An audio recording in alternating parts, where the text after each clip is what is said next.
Good day, fellow champions of inclusion. I am Aaron, and this is the Inclusive Dad podcast, where we explore inclusion and make it practical.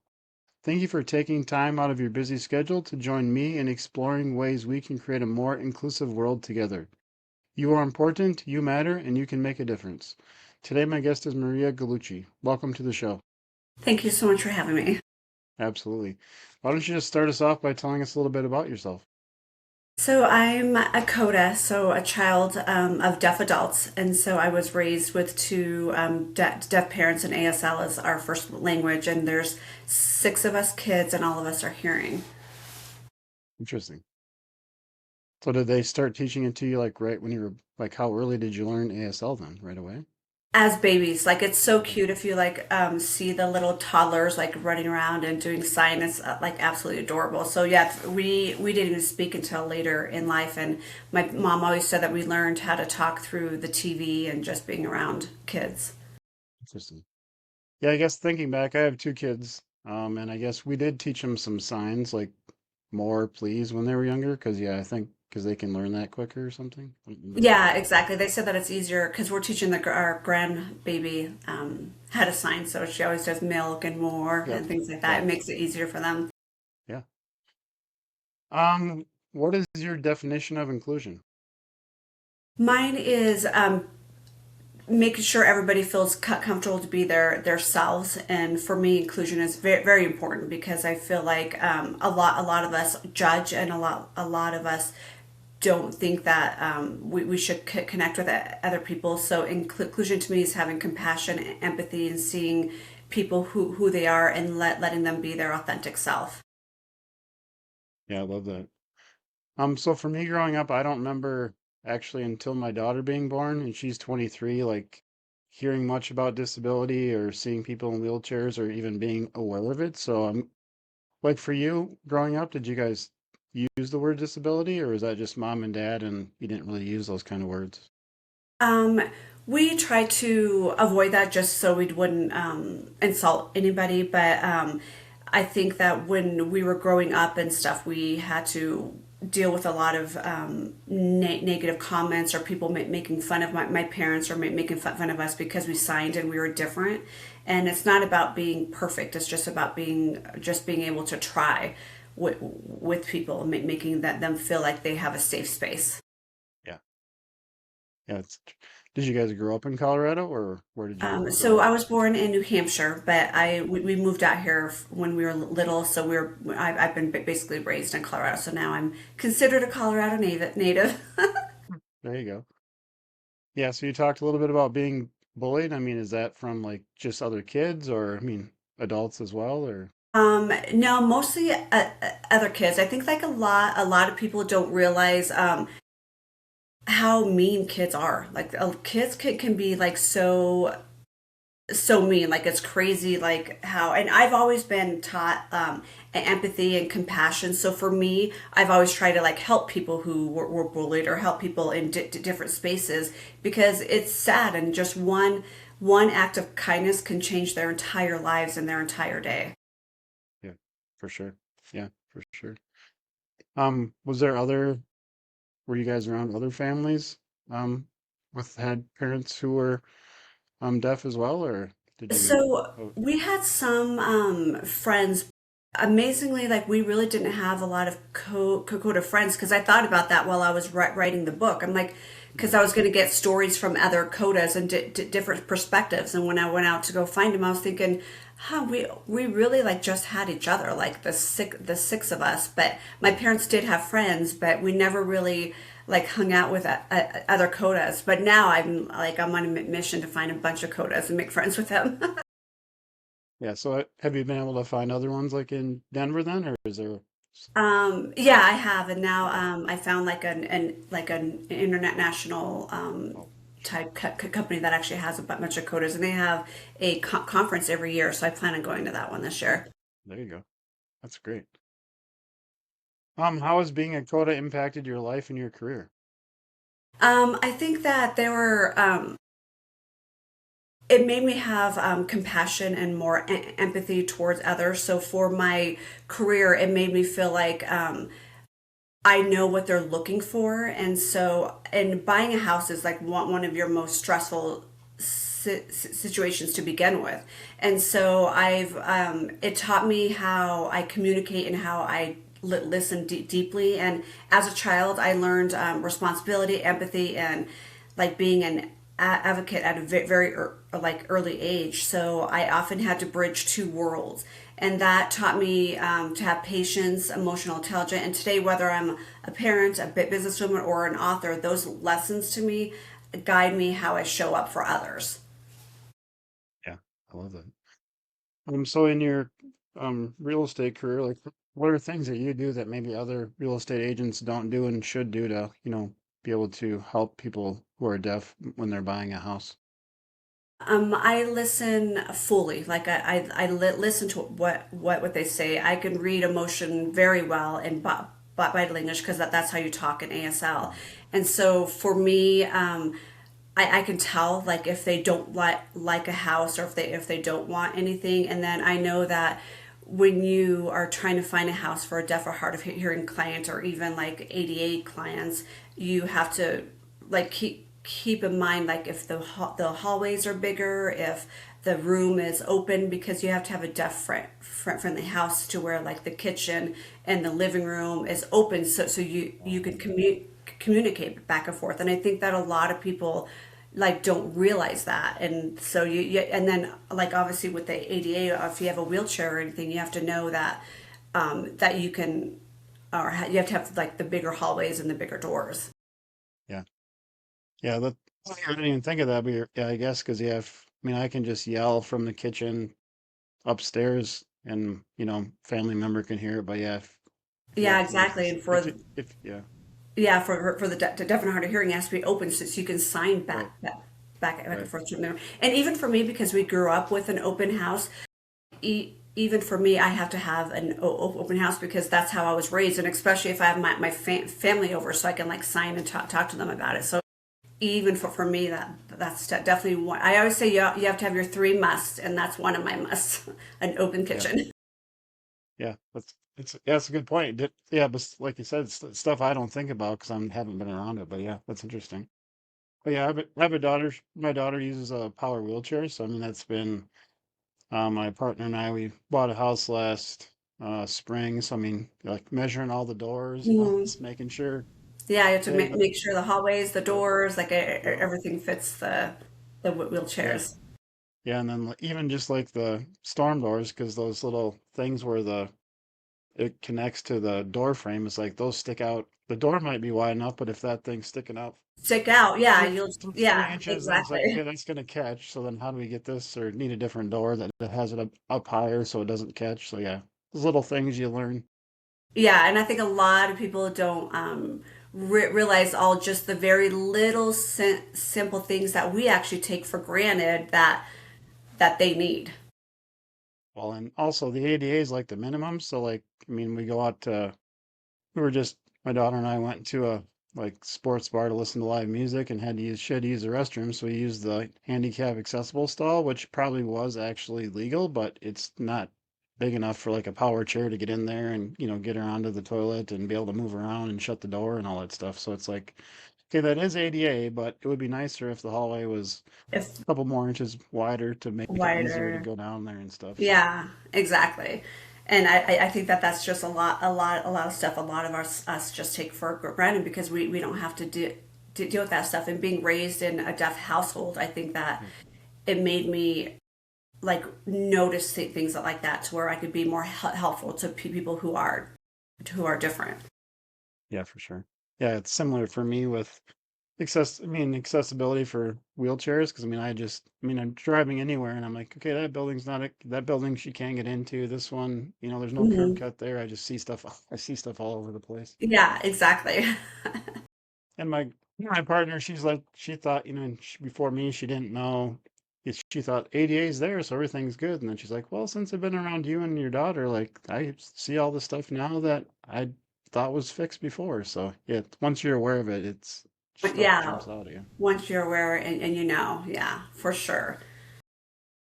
Yeah, so I don't know ASL, so if I was a real estate agent, how do I I mean, and we're in a smaller town, so there's not like there's hundreds of real estate agents where there might be one that knows ASL. I mean, how do I, if I'm a person that doesn't know ASL, what are some tips, so I can communicate or being more friendly to that? So I think some tips are just learn like the little simple signs like hi and thank you, and also just making an effort to try to communicate with them. And you can even type notes on your phone and just show it to them like, hey, do you need help? I think that just the effort for that makes a huge difference, especially to them, because a lot of people feel isolated and feel like withdrawn and like an outcast. So I think that if we just try to like communicate with them and with anybody for that matter, just an act of kindness just goes a long way.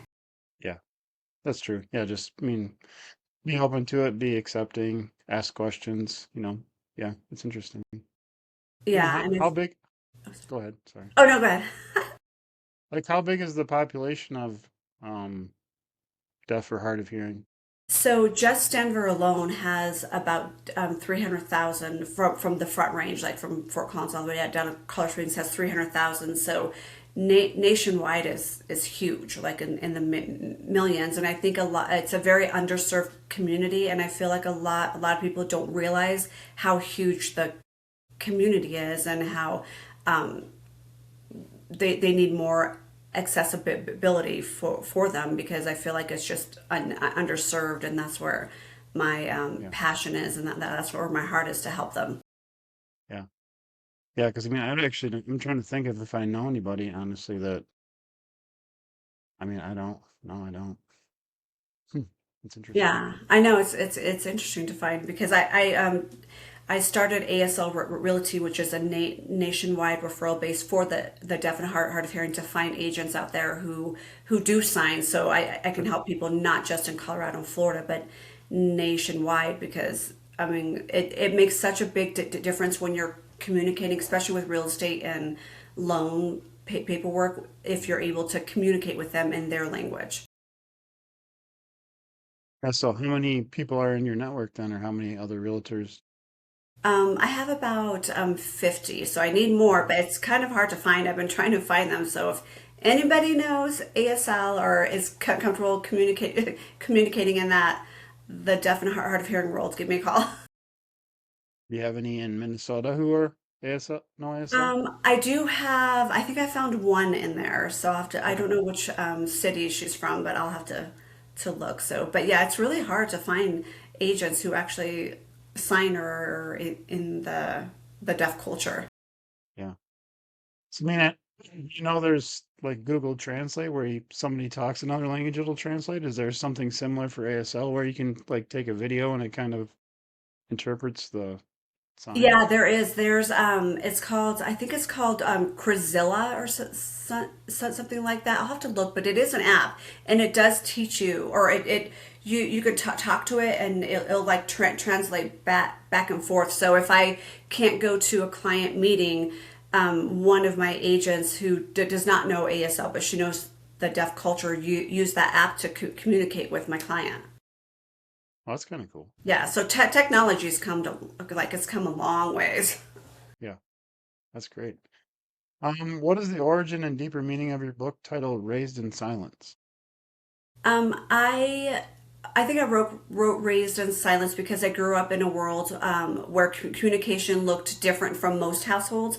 And so I'm obviously a hearing child raised by deaf adults, and the silence wasn't absent. It was like a language love and resilience is what it taught me, because I realized that so many families, not just deaf families and hard of hearing families, experience feeling unseen, and that's how my parents felt, or misunderstood. And this book is really about growing up different and learning empathy early, and also finding your voice, something I think every parent wants for their child, even whether you're deaf, hard of hearing, blind, LGBTQ plus. It just we just want to have them feel like they were important and that they're not any different. And so I feel like I just remember being a child and realizing that I was the bridge between my parents, teachers, doctors, and everyday conversations. So at the time, I obviously didn't realize I didn't have the worlds for it, but I was learning responsibility, empathy, and advocacy long before kids my age. And I think I take that into what I do now with the real estate. And the book, I was hoping to have people realize that we're all human and love is love. And it's not just for the deaf and hard of hearing community, it's for everybody who wants to learn communication and connection. Yeah, I love that. Mhm. So I have a question. I'm gonna apologize in advance if this sounds wrong. So I don't know a lot about the deaf or hard of hearing community. Is it are people that are deaf can still talk, right? That sounds horrible saying that out loud, Yes, but okay. yeah, I know. And there's a misconception that Yeah. all deaf people can read lips, and they actually can't. And so, some can. I actually can read lips, but so my mom would use her voice, so she would talk, but my dad never would. I can count probably on one hand my dad even using his voice. So I think it varies from person to person. Sorry, that was in my head and I was like, should I ask No, this? it's like, yeah. No, it's true, and I think that that's a lot of misconceptions about the deaf and hard of hearing world and the deaf culture itself. Is there other what are other some other misconceptions that you've come across or common ones? That a lot of them think that they don't have intelligence, and they do. They're very smart. They're just like us. Just because they lost their hearing or can't hear doesn't mean they're any different than us. In fact, their senses are heightened because they have to overcome compensate for one loss. Even with blind people, like their hearing is heightened, so everything is more heightened. I think that's one of the misconceptions, like so far.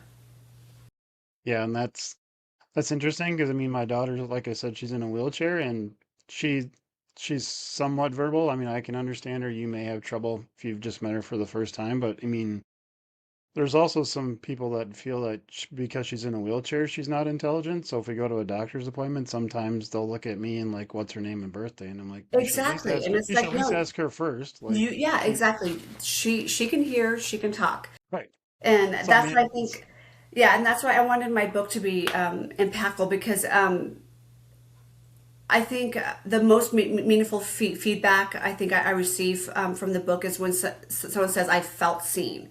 And many readers aren't from deaf families. But they've grown up feeling like they're different in some way. mhm. And that tells me the book is doing what it was meant to do, building understanding and connection. And inclusion starts at home. And it's about creating an environment where children feel safe to ask questions, to express emotions, and be that themselves. So inclusion doesn't mean treating everyone the same. It means understanding what each person needs to feel seen and valued. And when parents model that, I think kids carry that into the world with them forever. Yeah, that's great. Yeah, for sure. Yeah. So what's been the reception for the book's been pretty good? Yes, I'm Amazon's best seller. Oh, Yeah, I love that. number one's bestseller. And then I got top new release within 24 hours that it was released. Wow, that's Yeah. awesome. It's awesome. Do you do like speaking too? Do you go to different organizations and speak? Yeah, I just went to the Art of Hearing, the Hearing Loss Association last weekend, and I gave a presentation and spoke there. And so I'm going to Barnes and Noble for an author signing next week, and then I've been speaking at the libraries and stuff as well. That sounds like fun. Get you out there talking. I know, right? Get me out of my comfort zone. Do you have your signature all practiced nice so it looks pretty when you're signing stuff? Yes, I've been like practicing the signature.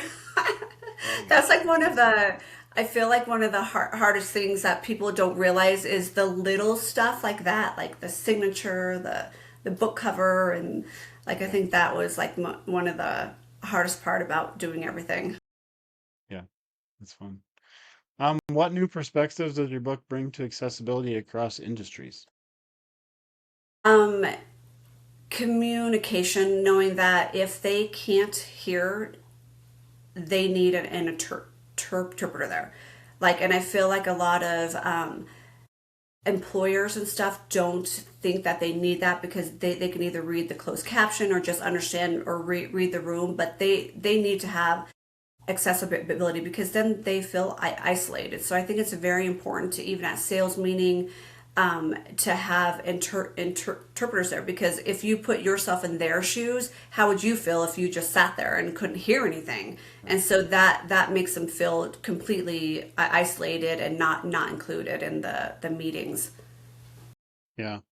So is like an ASL interpreter, is that something like, is that law where you should have one at like all your events and stuff, or is it, how does that work, I It guess? not the events yet. I'm hoping that Okay. will happen in the workspace environment, but it is now for closings. So before they didn't have interpreters, and that's what happened with my parents. Like I went in there at 12 years old, and I saw them struggling, not understanding what they were signing. And of course, they can read, but being able to actually communicate with them in their own language and explaining stuff is huge for them. And so, but now it is an ADA law that they have to have an interpreter at closings.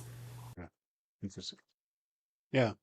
I mean, yeah, that makes sense because it's hard. I mean, I can speak and some of that stuff's hard to figure out. So yeah, not being able to communicate back would be hard. That'd be really hard. Exactly. And even for us, like hearing people, it's still confusing. Like the paperwork and knowing what you're signing or anything, like it's still like Yeah. confusing. So imagine not being able to have the accessibility to have somebody explain to you in your language. Yeah. So how does it work for like concerts or stuff like that? Are they supposed to have ASL interpreters there, or do you have to request them, or how does that work?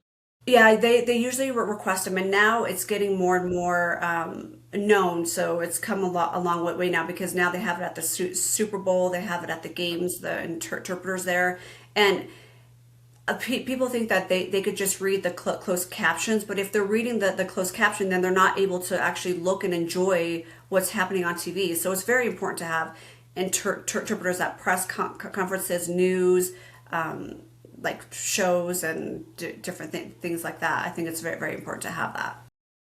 Yeah, and for me, like my daughter's in a wheelchair, so it makes a huge difference if we go to like a concert and the venue is very accessible versus one that isn't, or you need like help finding things. It just gives it a whole different feeling. So I'm sure it's probably similar for like the interpreters. Like if you just show up and they're already there versus having to like make sure they're there so you can enjoy it. I mean, I'm guessing that feels probably the same, Yeah, like a exactly. And difference. imagine if she didn't have that, and it would to me, I think it hurts their soul and it hurts their heart. So for them to have what she needs with the ADA, I think it makes her happy and it makes her feel like she's included. Yeah, for sure. Yeah, for sure. And I mean, for her, I mean, she can usually. We went up to a Post Malone Jelly Roll concert at US Bank Stadium where the Vikings play, and it was I wanted to see that. yeah, it was a good concert, but it's such a huge place, and I mean, my girlfriend, my partner and I go to concerts, and it's just us two, and we don't use a wheelchair, so we just, we walk straight to the seat. It's nothing like, but then trying to have to find elevators and all this stuff is like, okay, guys, we bought accessible seats. You could, in the email, have like a map, like here's your seat, here's the best way to get to places. It was just so much more. I mean, I was more frustrated with my daughter. I mean, she got kind of overwhelmed because there's just so many people, but we got to the seats. She heard the music and was singing along, and I'm like, okay, okay, Dad, just she's having fun. That's why you bought the tickets, for her to have fun. Like Exactly. all this weird, crazy stuff that happened. I mean, it's not fun and it could be done better, but are you gonna ruin your night? But I mean, it's still, yeah. So it's for her. I don't think it affects her as much. It's just a whole different experience. So like Yeah, it's like being inclusive. And I still yeah, remember when my mom was in a wheelchair when she was had cancer or whatever, and we took her on her last cruise. And I remember everybody being so mean about the wheelchair and like annoyed and things like that. And I'm thinking, okay, you don't know our world and you don't know what we're going through. You don't know that my mom's going to die in 30 days. And so that's why I'm like, just be kind to people and like, and so that's what I think my mission is just be kind, like just be nice to people because you don't know what they're going through. Yeah, for sure. Yeah, that is annoying. Yeah, that's too bad. You kind of gave a tip right there, but what is one tip you can share to help our listeners be more inclusive today? So just something anybody can start doing today to be more inclusive. I think that for parents raising children in a non-traditional household, I think that your family doesn't need to look like everyone else's. And I feel like we all think that we have to be just like everyone else. So it doesn't have to be look like everybody else to feel whole. So I think what matters is love, communication, and trust, and embrace what your household, what their uniqueness is, and view it as it's because it's not a weakness. It's a gift. And so kids raised in a non-traditional environment often develop incredible emotional intelligence when they're supported. Yeah, that's a great tip. Where's the best place for everybody to connect with you?